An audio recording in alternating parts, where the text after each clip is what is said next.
Assalamualaikum warahmatullahi wabarakatuh. Selamat pagi anak-anak. Bagaimana kabarnya hari ini? Semoga kalian tetap semangat untuk menjalani atau belajar pada hari ini. Baik, sebelum kita mulai dengan pembelajaran pada pagi hari ini, alangkah baiknya kita berdoa menurut kepercayaan dan agama masing-masing agar pembelajaran kita berjalan lancar dari awal hingga akhir pembelajaran. Berdoa dimulai. Berdoa selesai. Baik anak-anak, sebelum Bapak lanjut, Bapak akan mengasen kehadiran kalian. Bapak ingin tahu siapa yang tidak hadir dan siapa yang hadir. Alia, Abi, Bagus, Rizky. Baik anak-anak, hadir semua. Oke anak-anak, sebelum kita mulai atau lanjut ke materi selanjutnya, Bapak ingin bertanya mengenai materi IPA kita pada minggu lalu, yaitu tentang tata surya. Siapa yang ingat di sini yang masih ingat apa itu tata surya? Baik, tata surya adalah kumpulan planet-planet yang ada di luar angkasa kita. Jadi bumi, matahari itu termasuk tata surya. Baik anak-anak, pada pagi hari ini kita akan mempelajari bab selanjutnya, yaitu tentang simbiosis. Sebelumnya Bapak ingin bertanya kepada kalian semua, siapa yang di sini tahu apa itu simbiosis? Oke, simbiosis itu adalah hubungan antimbal balik antar dua makhluk hidup. Dan simbiosis ini itu terbagi menjadi tiga. Yang pertama ada simbiosis mutualisme, dan yang kedua ada simbiosis para komensalisme, dan yang ketiga ada simbiosis parasitisme.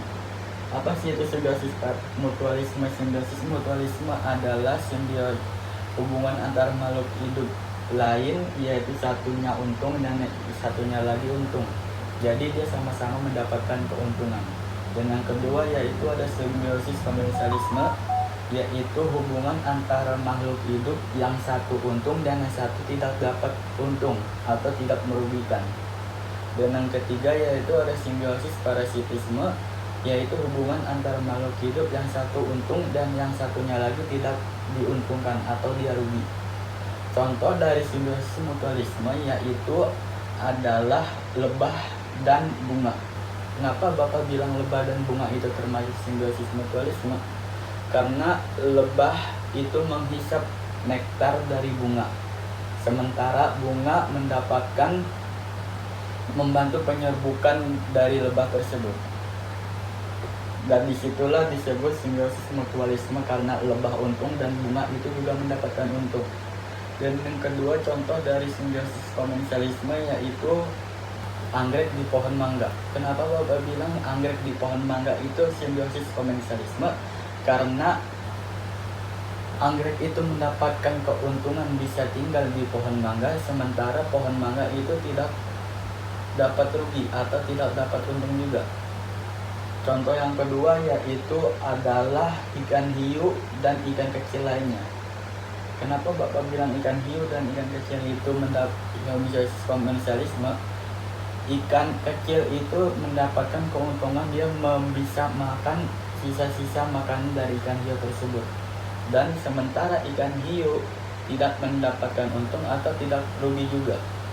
Yang ketiga contoh dari simbiosis parasitisme yaitu adalah ulat yang ada di daun. Karena ulat itu memakan daun-daun tersebut sampai habis, sementara si daun ini tidak mendapatkan untung, justru si daun mendapatkan rugi. Ulatnya untung, daunnya tidak untung atau rugi. Maka itu disebut simbiosis parasitisme. Sampai sini Bapak ingin mengetahui seberapa jauh pengetahuan kalian dengan simbiosis, dan Bapak akan memberikan lembar kerja untuk kalian semua dan dikerjakan dalam waktu 15 menit. Baik anak-anak, waktu pengerjaan sudah habis. Silakan Bapak ambil. Oke. Anak-anak, baik anak-anak, berikut Bapak mempunyai contoh video edukasi tentang simbiosis mutualisme yang akan main. Silakan kalian tonton terlebih dahulu. Jadi beberapa macam. Yang pertama, simbiosis mutualisme. Simbiosis mutualisme adalah hubungan dua makhluk hidup yang saling menguntungkan. Beberapa contoh simbiosis mutualisme adalah yang pertama, kerbau dan burung jalak. Burung jalak mendapat keuntungan dengan memakan kuku yang terdapat pada kuku kerbau. Sementara kerbau juga diuntungkan karena kukunya yang berkurang. Berikutnya, lebah dan bunga. Lebah mendapat keuntungan dengan mengambil nektar yang ada pada bunga. Sedangkan bunga juga diuntungkan karena mendapat bantuan penyembuhan dari lebah. Yang ketiga, kelelawar dan kangkung semar. Kelelawar mendapat keuntungan berupa tempat tinggal, yaitu dengan masuk ke dalam kangkung semar dan tidur di dalamnya. Sedangkan kangkung semar juga mendapat keuntungan sumber hidrogen dari kelelawar. Kelelawar mengeluarkan kotoran di sana, dan hal tersebut bermanfaat bagi kangkung semar. Yang keempat, buaya dan burung plover. Pernahkah teman-teman melihat burung yang masuk ke dalam mulut buaya? Itu adalah burung plover.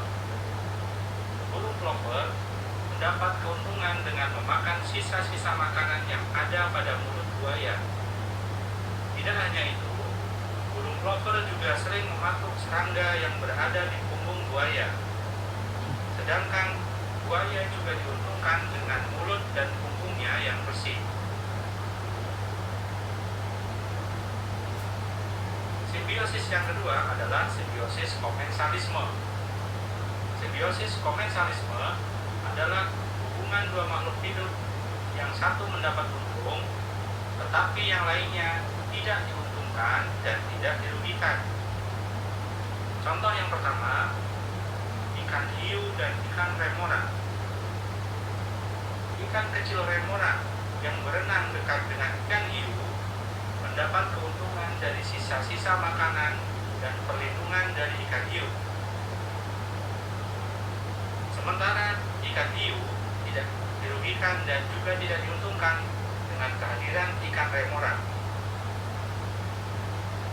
Yang kedua, udang dan mentimun laut.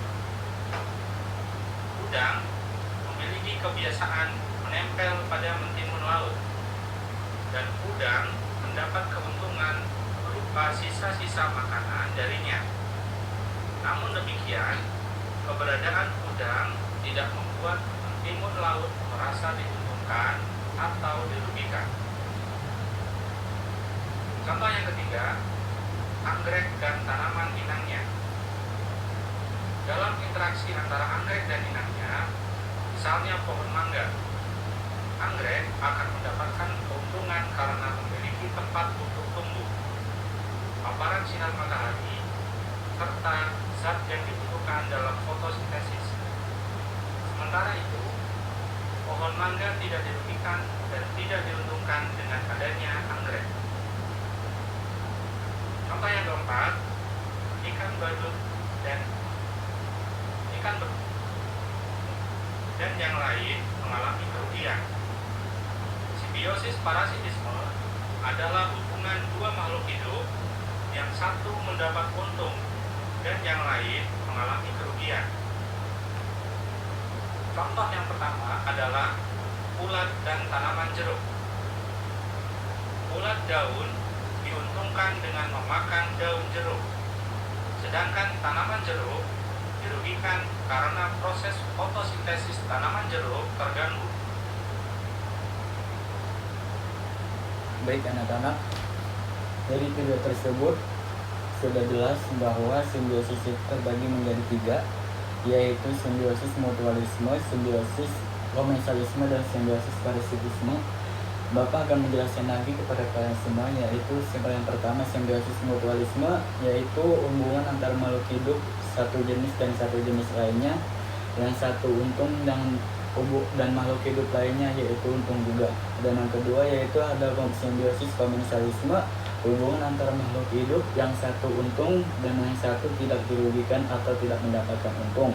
Dan yang terakhir yaitu simbiosis parasitisme, yaitu hubungan antara makhluk hidup yang satu untung dan yang satu tidak, dan yang satu itu mendapat kerugian. Oke anak-anak, sampai sini saja pembelajaran kita pada hari ini, yaitu tentang simbiosis mutualisme. Sampai ketemu di pembelajaran selanjutnya.